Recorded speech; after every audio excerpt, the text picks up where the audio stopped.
there. This video was originally uploaded on my personal channel. If you like horror reviews plus videos discussing everything horror, please subscribe to Sunderland. There will be a link to the channel in the description and at the end of this video. Now let's get to this video. Let's go.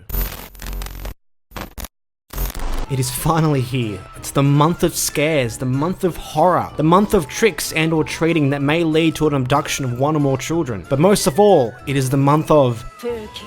Why is that, you may ask? Well, this is because it is the month of Halloween, which is the greatest holiday ever invented. It has no cultural importance in my home country of Australia. So I thought I would bring Halloween to me and make a cheeky little video about one shape of a man who was the main protagonist of a long-running horror movie franchise and the ventures he took away from the big screen. I will be talking about the several appearances Michael Myers has made in video games.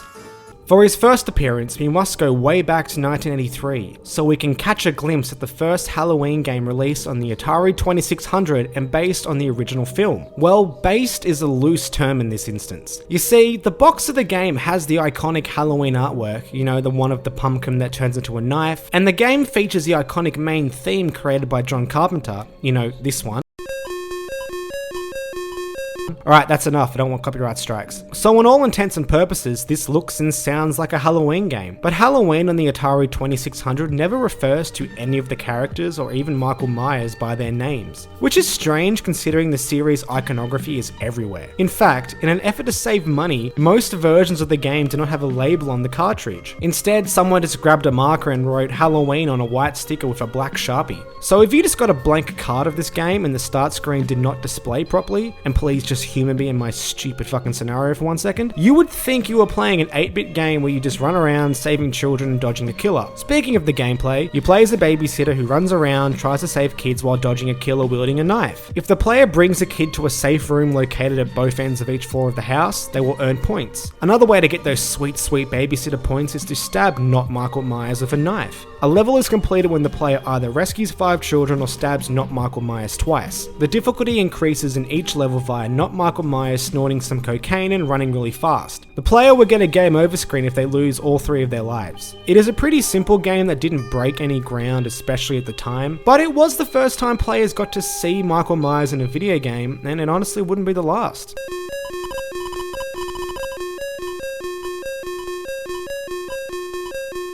I was initially going to stick to only officially published titles, because if I went into mods or fan games, this video would become way too long. But when I found this next title, I knew I had to write words that form into sentences about it. Terrordrome Rise of the Boogeyman is a fan-made fighting game that features iconic horror movie characters such as my boy Jason Voorhees, Mr. Only the First Movie is Good Freddy Krueger, Leatherface, Ash Williams, Candyman, and Michael Myers. The game includes 3 different modes: story, arcade, and training. The story mode follows the framework of other fighting games, that being the character you pick has a short story focusing on them, and as the player beats up more people, they get some more story. Arcade mode is fighting without the story, and training is training. You get the idea. The game also contains levels based on locations from each of the fighters' respective movies, so again, that is the shit I kinda like. I won't go into crazy detail about all of the other characters and features of the game because you know I'm going to review this at some point. So let us just stick with Mr. Myers for now. Terrordrome is a fan-made game with a lot of love for the characters, and that can be shown by how Michael plays within the game. Mr. Myers can't run because he never runs in the movies. His face is never shown because he likes his privacy, and his weapon of choice is the butcher knife. Some of his moves are directly pulled from iconic kills in the Halloween movies. So if you wanted to reenact your favorite serial killer's best kills, this is the game for you. Michael's story is also pretty cool. Since Michael isn't known for his conversation skills, he hears voices in his head throughout his story mode. His story begins with the many evil voices in his head being silenced by another louder one. It tells Michael he has a job to do. That job being killing, of course. The only reason he actually wears the mechanic's outfit after all is for a fashion aesthetic. He has never been one for paying the tax man. After Michael kills nearly every horror movie antagonist, he faces up against the tall man from Phantasm, the movie with this scene in it.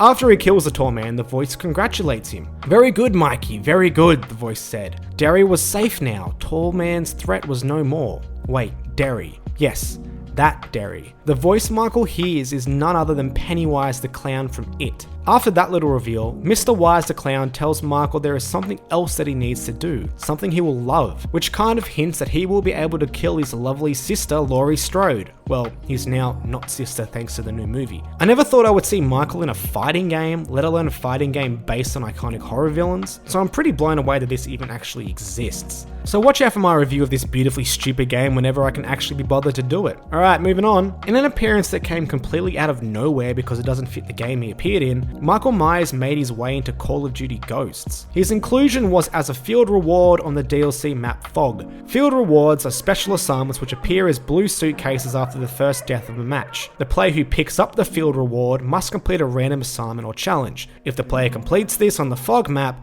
they will become Michael Myers. And that explanatory paragraph was in no way ripped from the Call of Duty Wikipedia page. His inclusion in Ghost is a cool idea, I guess, but they don't really stick true to the character, mainly because this is a Call of Duty game and the franchise's gameplay is notoriously fast. Michael can actually run in this game. In fact, he can run 10 to 15% faster than other field reward characters. It seems like he hasn't kicked his cocaine habit from the Atari game. He also wields an axe instead of his iconic kitchen knife, which doesn't really make any sense because Call of Duty has knives in it. Michael's health also regenerates slightly with every kill, which I guess kind of plays into the fact that he seems to be unkillable. And while he is running around the map, the Halloween movie theme will play, which is pretty fun.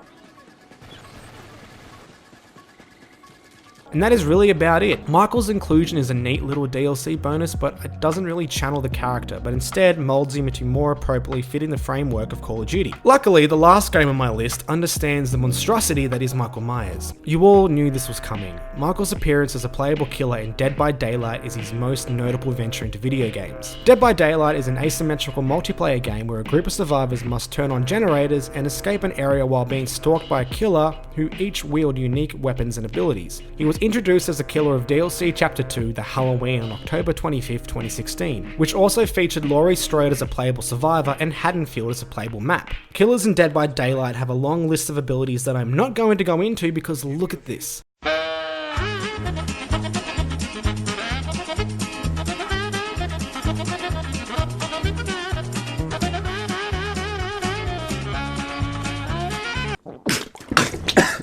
So I will just talk about the features of the character that really channel the essence of Michael. Firstly, he is actually wielding a kitchen knife. Hurrah! Secondly, each of his perks are focused around obsession, which was included because Michael is both obsessed with killing in general, and I mean who isn't, and that once he becomes locked onto his next victim in the movies, he becomes obsessed with stabbing them in numerous ways. When a survivor is stalked in specific circumstances, that survivor will hear music. That music is the theme which plays when Laurie Strode is being stalked by her brother, not brother, in the films. One of his obsession abilities that mirror his film character is play with your food. You know in the Halloween movies where a character continuously gets away from Michael before being killed? Well, in Dead by Daylight, if Michael deliberately lets a survivor go, he will receive a token that increases his speed amongst other things, which encourages players to truly hone into the personality of Michael Myers. His special ability, known as Evil Within, Evil Within, allows Michael to highlight any survivor he is stalking, making it easy to track them down, and Michael can stalk more than one survivor at a time. Again, this channels into Michael's natural ability to always know where his victims are in the films. Out of all the games on this list, playing Michael in Dead by Daylight is the closest the player will actually feel as though they are the Shape. Which if that is something you want to do in your life, go right ahead, just don't blame me when the cops come.